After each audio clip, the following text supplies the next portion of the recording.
Welcome to the Business Spotlight. Today we're joined by Ben Hancock. He's the MD of Oscar Acoustics, a family-run business with over 20 years of experience. Ben, I'm really excited to dive into your journey and to learn a little bit about some lessons in business. So tell us a little bit more about what exactly is that you do and a bit of the background of the business. Okay. Yeah, thanks very much for speaking to me. So, yes, as you mentioned, managing director, the company was started by my father about 47 years ago. So I've been with the company for 20 years.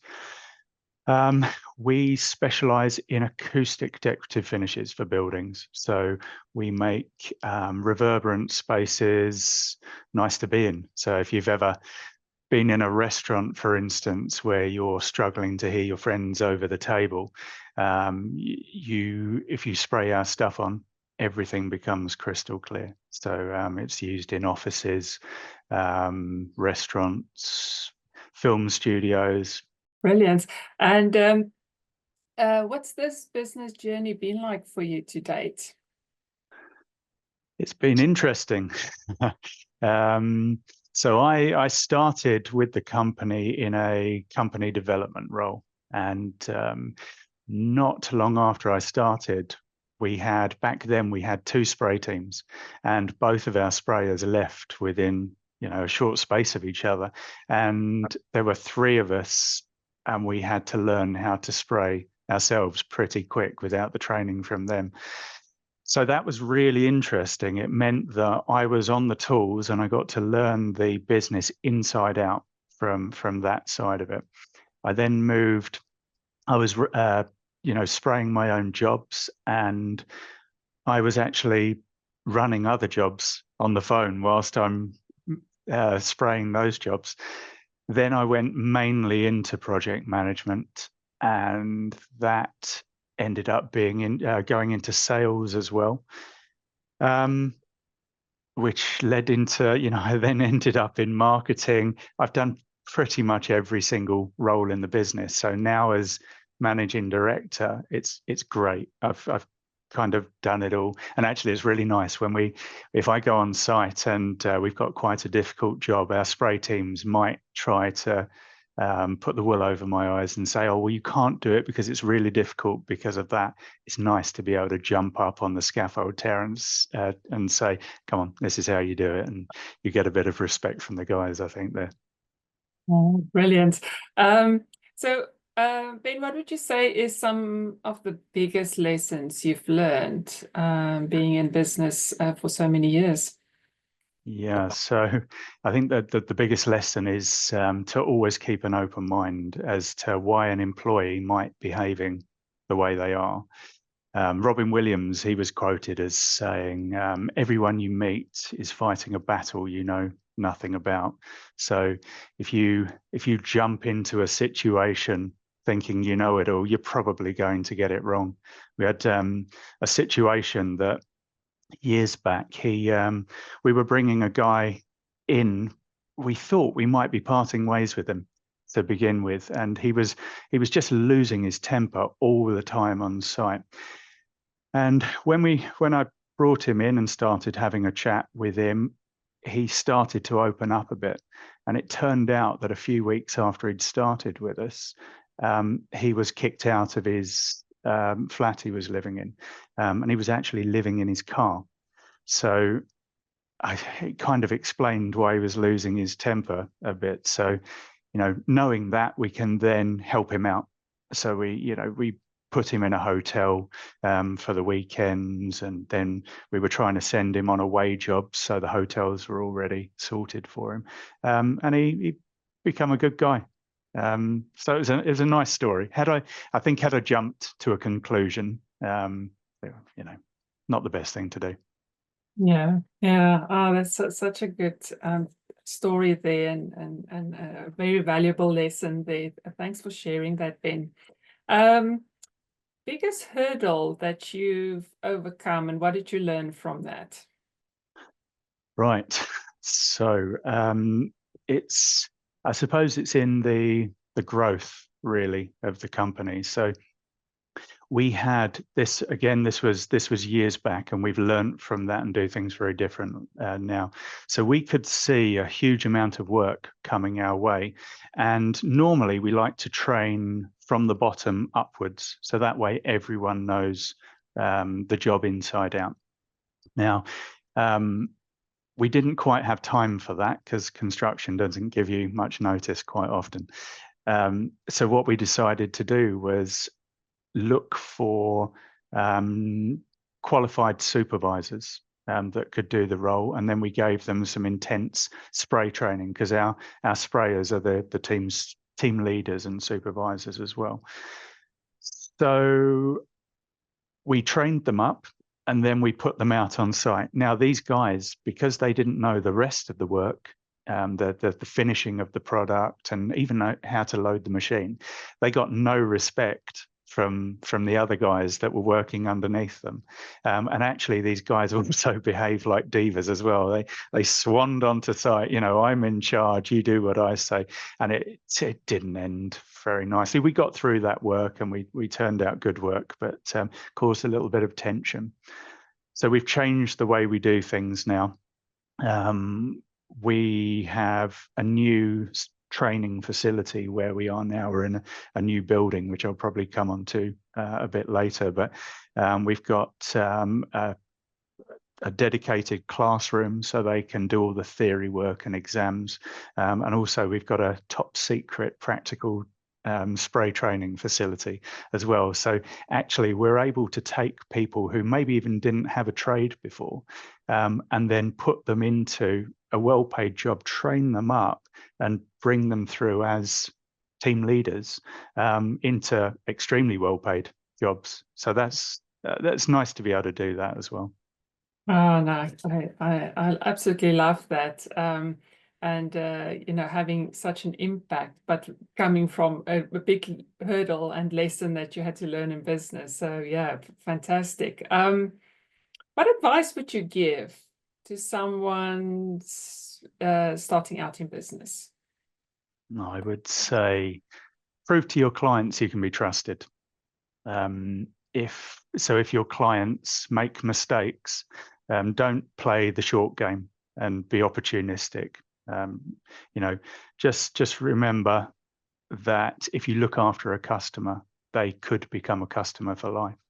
So again, an example I would give there, we were spraying Rolls-Royce headquarters, and the company we were working for ordered the wrong color, and nobody clocked it until we'd finished the work. I think we sprayed it in maybe light gray, and actually they were meant to order white. So instead of charging them exactly the same again, it just didn't feel right. So we did it at cost. So we oversprayed it. He was super happy. And then actually about 3 weeks later, the client then changed their mind on the color and decided, you know what, I think we want black. So actually it was a complete waste of time. But that customer, I think that was maybe 15 years ago. You know, they're still a very, very good customer. So they know they can trust us. Yeah. Yeah, and that, you know, that you will fix, you know, if there's anything not right. So yeah, that's absolutely brilliant. What was your experience like stepping into a role of MD in a family business? So family businesses can often be very interesting. Any key lessons along the way as you transitioned into the role of MD? Right. So I was unbelievably lucky. My father and we get on super well. And actually, when I was joining the company originally 20 years ago, I wasn't actually sure that I wanted to do it because I didn't want to ruin the relationship we had. It turned out that it's just been the perfect relationship between us both. And I think in 20 years, we maybe argued once, which isn't too bad. We disagreed on the way we should do things, but never any arguments. As we were approaching, it's 2017, I took over as managing director. officially.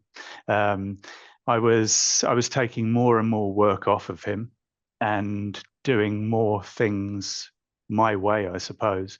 And then and also having owned the company or in charge of the company for 47 years, I think he was a little bit reluctant to let go. You know, it's quite a difficult thing for him to do. He decided what he would do is leave me to it and then work from home, reading and agreeing contracts. And that would have been a part-time role at the time. We then really put our foot down on the marketing, and the workload increased so much that his part-time role of reviewing contracts became very much a full-time role, and an extremely stressful one at that. And so we had to then make changes to try and take that off of him so he could actually enjoy being semi-retired. Wow, excellent. It's wonderful that you have such a good relationship, because you know it can in some businesses actually cause a lot of thrift between family members. It can do, and actually my sister, she works for the company as well. So she's in marketing, and she works very closely with me because I'm very involved in the marketing side as well. And actually we get on so well. It's nice having a relationship with a family member as well. You know, if she keeps me straight and honest, you know, she doesn't let she brings you down to with a crash when you need it. So it's good. Yeah. I want to ask a follow-up on that. So what are some of the benefits and challenges of running a family business? Benefits. Sounds a bit cheesy. I get to spend a lot of time with my sister and my dad. That's nice. When we're at family gatherings, we get told to stop talking about work. So that's one of the downsides, I suppose. It's the trust you have. You know, you can completely trust them with absolutely everything. And it's nice to be able to bounce ideas off them. Actually saying that, we're really lucky. We've got such a superb team. Not only in the office, we all get on really well. It's almost like it sounds a bit cheesy. It almost sounds like a bit of a family anyway. But our spray teams as well, everyone gets on really well. We've got a real good, solid team now. So when we have the Christmas parties, we've got this new place. We're able to have all our staff and all their partners as well, and you know, amazing food. And we've got a dance floor in the middle of the office with a permanent disco ball in the middle. We had the DJ box there as well. We've got such an amazing sound system in the office as well. And me and one of our sprayers DJ'd for all the staff. It was great fun. Everyone gets on really well. Oh, I just love it. It sounds quite amazing. So tell us a bit more about the new building. I think I mentioned, you know, that's how I wanted to interview. I drive past it when I go to clients, and it just looks really impressive. So yeah, Right. how did that come about? Thank you. Yes, so we were outgrowing our premises, and the turnover was just going up and up and up. We needed more storage for more product. And we were looking for about 6 years, I think, because we wanted to actually buy a place, and looking for a suitable place. It just wasn't happening. So I think I spoke to the Minister for Business. They put me in touch with a company that helps you find land, and found this piece of land and said, would you be interested? And so naively, I thought, right, let's go for it. We can build from scratch a building that works for us. And I say naively because I had absolutely no idea until we started building that it would be almost a full-time job for me. Partly that's my fault, because I studied architecture with a friend of mine, and we were actually sharing the driving each morning going to the course. And we got back together to design this place. He's Richard Barron from Urban and Rural. That was really exciting. So the pair of us are bouncing off each other. And then when it actually came to building it, I was specifying all the products myself, even doing the interior design. And it did become a full-time job almost. And whilst also trying to juggle all the legal side that I had absolutely no idea about, having never done it before. So I'm trying to get my head around all that at the same time. So it was quite challenging. The building itself is such an incredible place to work. It's been featured in sort of the RIBA Journal, the Royal Institute of British Architects Journal, and Architecture Today, and so many publications. It was awarded the Green Plaque Award, which puts it in the top 0.3% of the most environmentally friendly buildings in the UK as well. Really important to us, because as a business, that's pretty much what we're all about. So our spray products are made from recycled paper. So they tick absolutely every single box when it comes to sustainability. So the building was just as important. And the building itself is designed not only as a place that our employees are going to enjoy coming to work, it's also a show home for all of our products as well. So we invite our clients to come and have a tour of the building. Coffee's great as well, by the way, if anyone's thinking of coming. And they can actually see all our finishes in situ. Works really well. Sounds absolutely fantastic. Yeah, we might have to come over for a coffee then. Definitely, yes. Ben, what is the key to success for you? Key to success. There's a big question. So we pick a niche and focus on it. So we started off, we were an engineering company originally, and actually there's quite a lot of competition in engineering. We were making acoustic enclosures and machine safety guarding. Then about 25, 26 years ago, something like that, we then started having a go at these acoustic sprays. There was nothing like it in the UK at the time. So we plugged away at it, and we were doing, the odd scout hall or village hall here and there, then the odd school classroom. And we plugged away at it because in construction at the time, nobody really wanted to use products that they didn't know anything about. They were quite rigid in using everything they knew worked beforehand.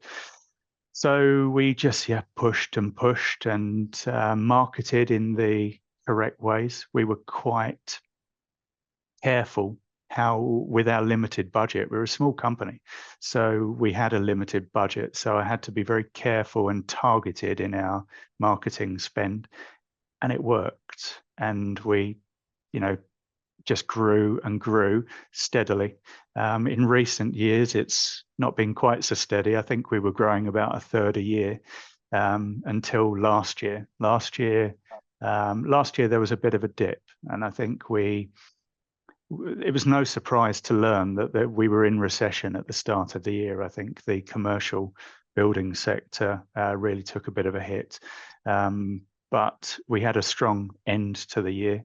And then this year, my God, it just seems to have gone crazy. I think at the moment, we're looking like it's going to be at least 4 times last year's turnover. So I go back to the training. We're having to put things in place now, knowing it's all coming. And this new training facility is really helping us with that. Brilliant. Such a great golden nugget you're sharing there. Thanks for that, Ben. Best piece of advice you've been given that you can pay forward to others in business? Best piece of advice. There you go. I suppose I'd slightly touched on it earlier, but it was, so we've got, right. So when I started, I'm working for my father, and he's a very good man, and the whole family's got very strong morals. And so we've actually taking that through into business. And we've kind of got a thing that we say is always do the right thing. So if you always do the right thing, some people are going to take advantage of you along the way, but your clients just learn that you're going to do the right thing. Be a good person is my advice there. Yeah. Oh, I love that. Best book that you can recommend, or a podcast you're listening to, or yeah, something that you can. Yeah, so there's a great book by Chris Voss. It's called Never Split the Difference, and it's all about negotiating. He was an ex, was it CIA or FBI negotiator? I think he was actually trying to talk people out of banks without murdering the hostages. And so they developed this incredible way of negotiating. And I think he actually went into the Harvard Business School of negotiating, or that department. And on the first day, he managed to negotiate in a way that blew everyone away.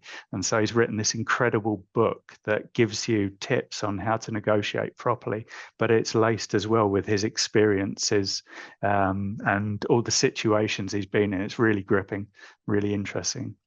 Yeah, that's a brilliant book, and I'm glad you shared that. So definitely want to add to the reading list. Excellent. If you could improve one area of the business right now, what would it be?